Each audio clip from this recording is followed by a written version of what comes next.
Today I'm here with Nathalie Psyla, a family medicine specialist and co-founder of pro-choice NGO Doctors for Choice Malta.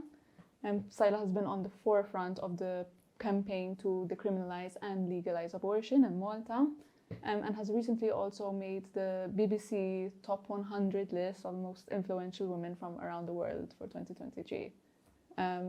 It's quite a big feat, I must say. Like, what was your reaction when you found out that you had made this list?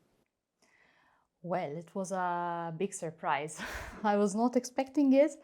Actually, someone from the media contacted me this morning and said, do you know that you're on this list? I'm like, okay. That's massive news. I had known about the nomination because BBC had got into contact with me a few months back, but they never told me whether I was actually whether I had actually made it on the list or not. But it's a great honor, and I think it's an honor which I share with my pro-choice activists, fellow activists who have been working for so many years, and we have together been working for women and people who can get pregnant in Malta to change the current situation. Yeah, and the fact that this achievement does come almost a year after the government took quite an interesting step in legalizing, to some extent, abortion in very extreme circumstances, specifically when a woman's life and health is in grave danger. That was quite a heated discussion a year ago, and in fact, months later, the government ended up passing a very watered-down bill in comparison to what it had first floated. So now in this case, a woman can get an abortion if her life is at risk, and even then needs to be greenlit by this sort of medical board. As a pro-choice activist, when you saw this like new watered down bill, was it a bit of a letdown for you compared to what was initially floated by the government a few months before? Yeah, so let's be very clear about this. Bill 28 does not protect women. It protects doctors, however, because before the bill came through, doctors were carrying out abortions and terminations of pregnancy when the woman's life was at risk. They would do it at their own discretion and do whatever is needed. With this new law, now we have to wait for 3 doctors with very specific specialties. So you need you need the gynecologist taking care of the patient.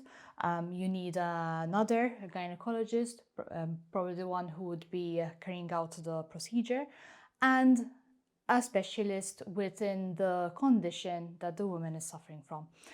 We need these 3 doctors to agree between themselves, and then the procedure can be carried out while the woman is at risk. Okay, we're waiting for her. She's about to die, not really, but these 3 are consulting between each other. It's a nightmare, and it was so disappointing to see a decently good bill which would protect the women even in cases of serious health problems. So we're talking, for example, not necessarily dying. Okay, so for example, someone who would lose their sight or end up with a permanent cardiac problem for the rest of their lives. So that before the watered down bill, that this law would have helped them, not now. So it's very disappointing. But would you also say, because now we're in a situation, over a year ago, we were in a situation where abortion was illegal under any circumstances. Now, at least abortion is allowed to the slightest chance. But is this better than where we were a year ago, so to speak, or is this law so watered down where it's almost no different at all? No, it's not better. I mean, in some cases, we have a worse law a worse situation than we had before. Because as I said before, doctors could act on their own, but now they need to follow procedure. In fact, having said that, I understand the sentiment behind the law. It wants to protect women's lives. We don't agree, I mean, my colleagues and I, we don't agree that it actually does that, but we understand the sentiment. And actually, it's very, I get angry actually thinking about it, how yesterday at the protest, at the rally, the pro-life rally, they were asking for this bill to be revoked. So are these people actually pro-life, or do they actually want women to die? How does that figure into being pro-life? I don't understand it. And last week we were in my colleagues and I were in Brussels speaking to some MEPs, and they are horrified with Malta's situation. They see Malta as an aberration within the EU, and actually they were quite pleased to see us, and they invited us to speak to them again because they want to help us change the current situation. Maybe sort of a side question almost. Do you see that maybe this abortion situation could go to a more European level? Because I understand like the EU can't really comment on, you know, the certain competences that are national competences at EU level. But do you see the sort of fight to legalize and decriminalize abortion being taken to a European level? Well, we would like that, and we're going to try and work towards that. What we've been told as well that some Maltese MEPs have been using Malta's derogation on abortion as an excuse to shy away from taking a decision on human rights, because what we're talking here is a right to live. So if the woman doesn't even have that, I mean, come on, it's such a basic right to have. Well, we're trying to work on all fronts, if I may say so. So we'll continue working with the local situation, but also at a European level. Maybe now on the local level, because it to a certain extent it does feel like sort of abortion had its moment on the political agenda, but now it's no longer there, and it might not be there for another couple of years even. Do you feel that this is the case, that like it will be a while until abortion gets back on the political agenda? I wouldn't say that. When Doctors for Choice was founded in 2019, we hardly heard anything about abortion. And I'm pleased to say that I think we helped put it on the political agenda, and we're going to make sure that it stays there, because things need to change. And maybe at a campaigning level, because I guess the thing with abortion is that it might be a bit difficult to rally certain people around it, especially people who might not be, you know, actively campaigning for abortion, but might hold certain pro-choice nuances. Say, for example, they aren't comfortable with the idea of abortion, but if a woman's life or health is at risk, they are willing to say, like, you know, abortion should be made legal there. In cases of rape, for example, and sexual assault, maybe like some people might say that yes, abortion, I'm against abortion in any other circumstances, but in those circumstances, I'm willing to sort of to budge on my stance there. How do you find, like, as a pro-choice activist, how do you find it to sort of communicate with these people? How do you manage to communicate with these people? Well, yes, you're right. It's very difficult to have people speak about abortion. But again, over the past few years, we've been seeing people more willing to speak about it, even on social media, between themselves, with their colleagues. I think because now they can feel that they're not alone with these views. When you consider that Malta is a very Catholic and religious country, and most of us were taught religion at school. A third of us have been to church schools. So it's very difficult to get away from the religious beliefs of abortion is murder. I mean, you might not believe, no, your beliefs might have changed, and perhaps people are not practicing Catholics anymore.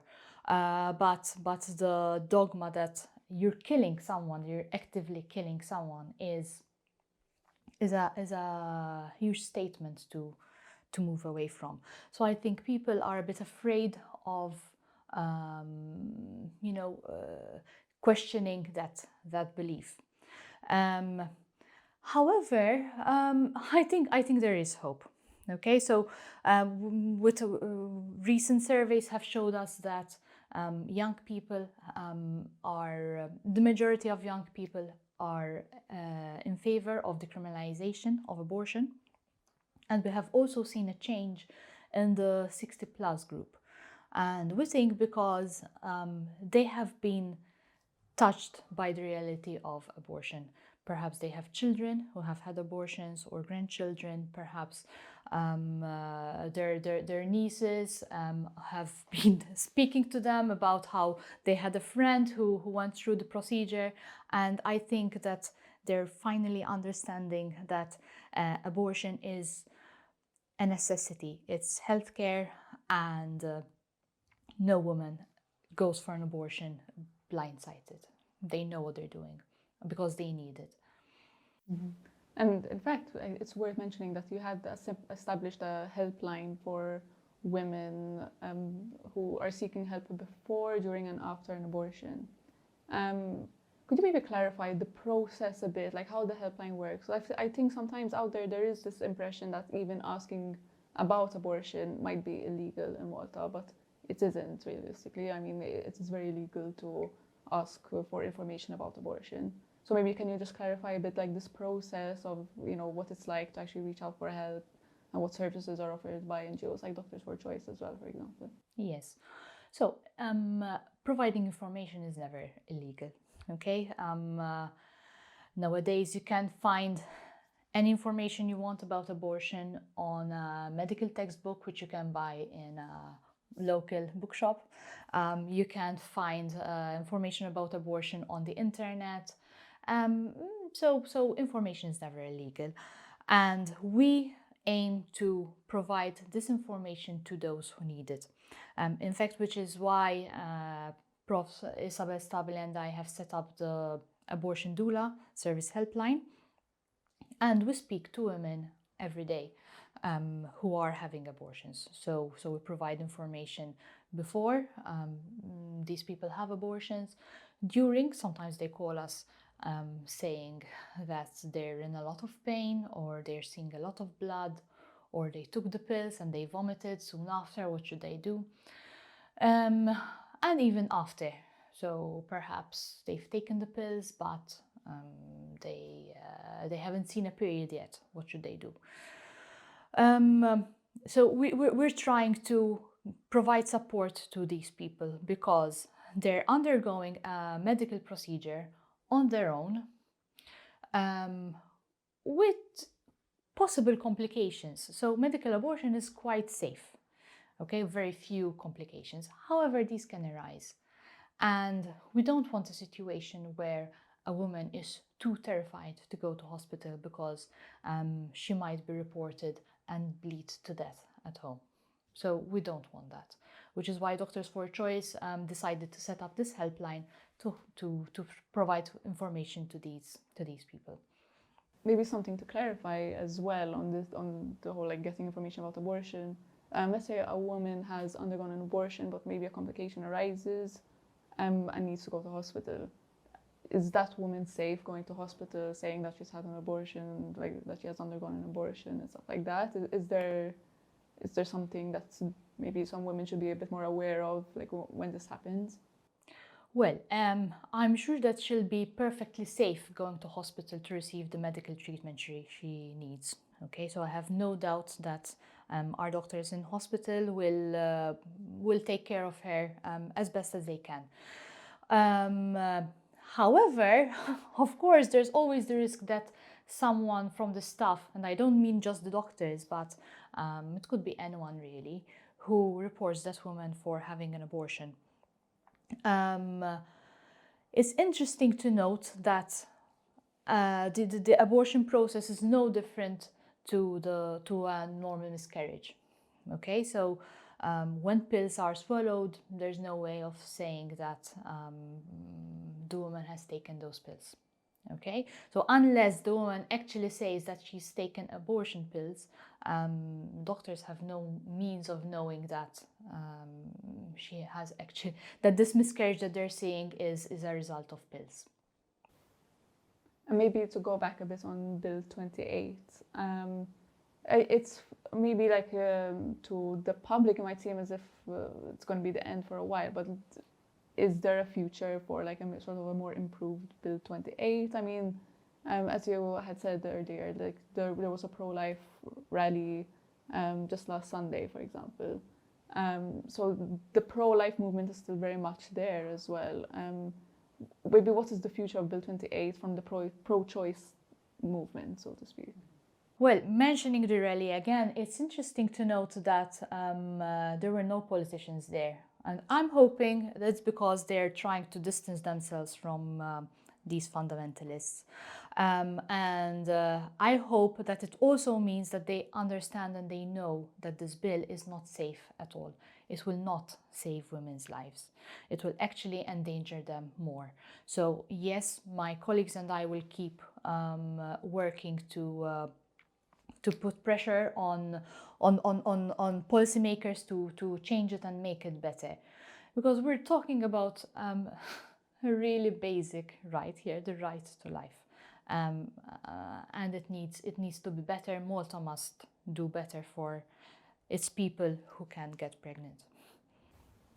Yes, and maybe now just move a bit away from abortion, the sexual health policy in Malta, because technically we're still using a sexual health policy that was launched in 2010. It's 2023 now.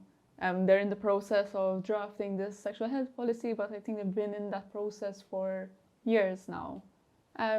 What do you think could be causing this delay ultimately? Do you think that do you even think the abortion debate might have had been a factor in this delay, for example? Look, it's obvious that sexual health and reproductive health is not high on the list of policymakers, because otherwise we would have had an updated policy, an updated sexual policy much earlier.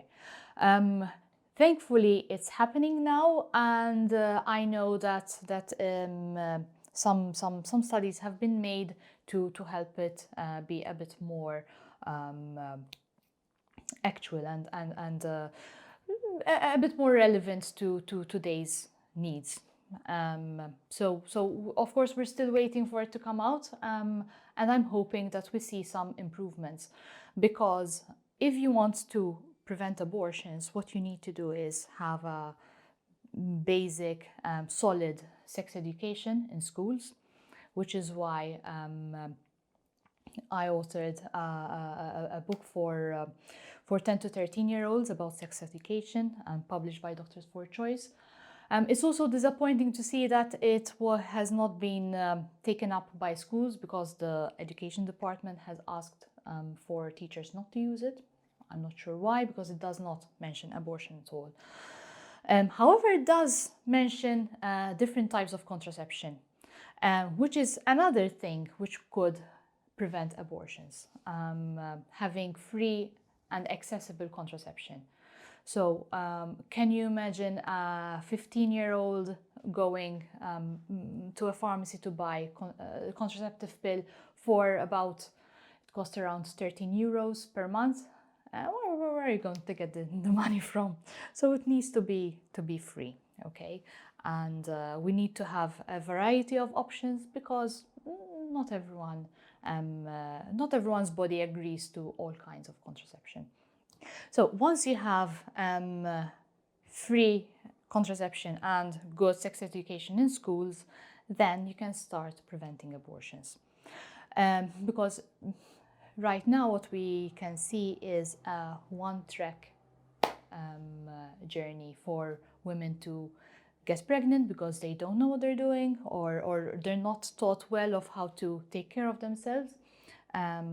We don't provide contraception for free, and then once you get pregnant, you can't stop that pregnancy. So it's quite bleak for women in Malta. And maybe just to pick up on the point that you said, because you had authored this like sort of sex education book for age like 10 to 13. But you said that it hasn't been picked up by the education ministry. Like, do you know why that might be, or like, any speculation, so to speak? I have no idea.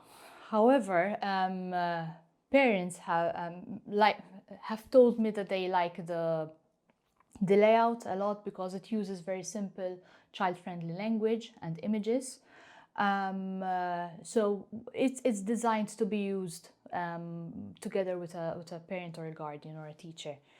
It's not meant for children to just read it on their own. I mean, they can. There's nothing much in it, but ideally there's an adult who can guide them through the book. I'm not sure why the education department has taken this stance. I mean, state schools have quite a decent curriculum relating to sex education. I mean, they mention things quite briefly and basically, but it's there. And then when it comes to church schools and independent schools, it's up to them what to teach. And I know for sure, because when I was writing the book, I researched the local situation.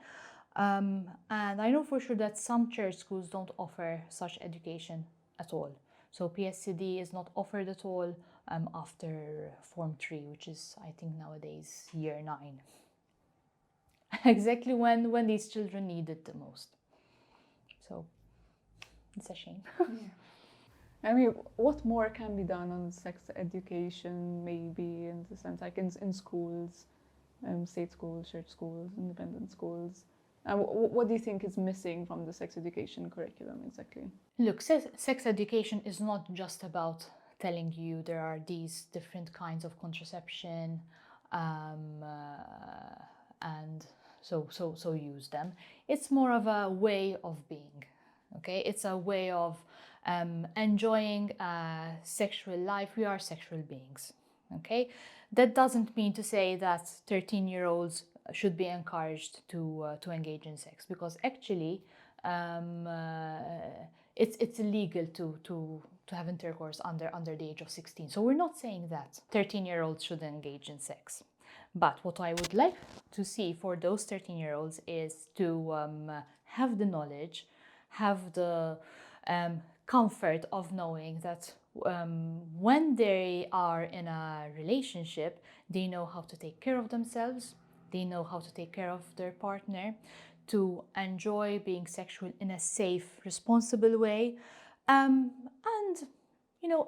enjoy life. That's what we want, really. We don't want them to get pregnant immaturely or have a sexually transmitted infection. We don't want any of this. We want them to enjoy their bodies.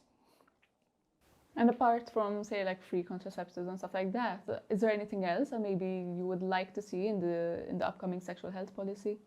One thing which we see very often on our helpline is even 16-year-olds or under calling to ask what they should do because they're trying to buy the morning after pill and pharmacies are refusing to sell it to them. Because there's this misconception that if they're younger than 18, they can't buy the pill, which doesn't make sense. I think these people need the morning after even more than the adults do, because we really don't want children to be pregnant. So perhaps those pharmacies who are selling the morning after pill should really be aware that first of all, it's legal to sell from 16 and or upwards, and if they can close an eye and sell it to the under 16s, I think they would be doing a really good thing as well. All right, and maybe a little bonus question almost, sort of, because okay, the sexual health policy is coming up. It's also at a point in time where Malta's demographics is changing as well. You know, you have a lot of people from many different countries in Europe and beyond Europe coming into Malta, and they bring over certain values, maybe. So how can maybe the sexual health policy can be drafted in such a way where sort of it reaches everyone and takes into account everyone's sort of values when it comes to sex? So I think it's a really good thing for Malta that we're seeing so much diversity, okay? Because as you say, these people bring their values and their way of living to small Malta, to tiny Malta. And we have lots to learn about how these people approach sex as well. So many in my clinic, I see many people from all over Europe really who are surprised to see that contraception is not free in Malta. Or sometimes they ask whether they can pick up a pregnancy test from some family planning clinic, and I say there's none of that here. And they're really surprised. So their approach to this is give me all the information, give me all the tools, and like that, then I can take care of myself without having to resort to the state taking care of me. So give me the information and I'll do the rest myself. All right, great. All right, thank you for sitting down with me to talk a bit about the situation on abortion, but also sexual health in general, because I think it's quite an important topic in Malta. Thank you for watching this with us on Malta Today. This interview is available on our website, but also on Facebook and on Spotify. So thank you for listening and have a nice day.